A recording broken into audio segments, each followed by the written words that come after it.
Hey everyone, welcome back to the channel. In today's video, I want to help out any new or returning collector who wants to grow their personal collection on a budget. Now, if you don't have to exclusively collect English, you gotta look at other languages to save big bucks. So here are the few cards that I picked up in Simplified Chinese over the past few months, and let me tell you, the savings is well worth it. The quality is superior to English. Take a look at these quality, the texture looks amazing. My advice is Sword and Shield era, alt art, and Sun and Moon era alt art. Look for them in Simplified Chinese. And then when it comes to modern sets like the Scarlet and Violet era, I recommend the Japanese market. You can get illustration wares for like $5 for most of the cards, like 99% of the cards, versus illustration wares in English are crazy expensive if it's a nostalgic Pokemon. Over there, I believe every SIR is below $100.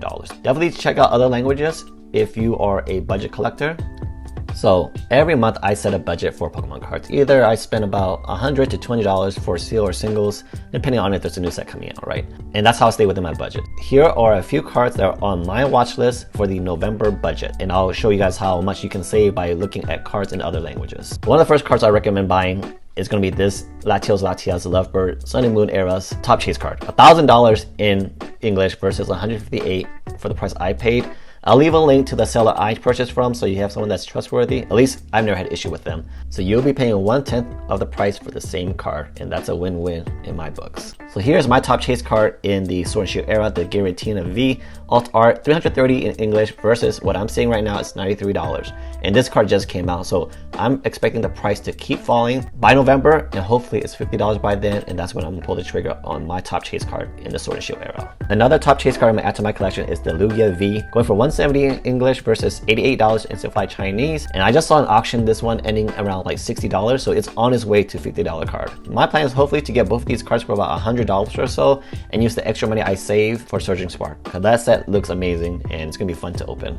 So when it comes to buying alt arts from the Sun and Moon, Sword and Shield era, definitely look into Simplified Chinese Pokemon cards to save your big bucks. Now when it comes to modern sets, Scarlet and Violet era, look into the Japanese market. Like this Greninja is $270 in English versus $100 in Japanese. At one point, this was just a $60 card, but what happens is when there's a crazy boom for English card value, it goes crazy high versus the Japanese cards actually go up in value. So that's something you have to watch out for. Another card that's on my watch list that's almost a year old is the Bobo Mew, $95 versus $55. That's almost 50% difference in English versus Japanese. So it's a great looking card. You definitely want to add to your collection. So two cards I'll bring to your attention to keep an eye out on if you're going to pick up these cards. $5 I already picked up for the Latios.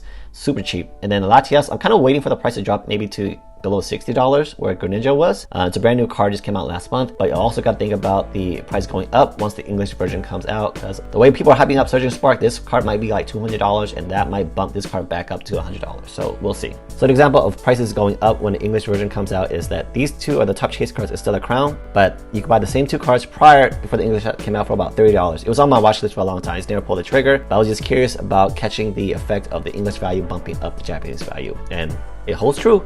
It's $45 now. Before it was about $30, you get the same two cards. So as a new collector or returning collector, definitely look into the Japanese market for modern cards.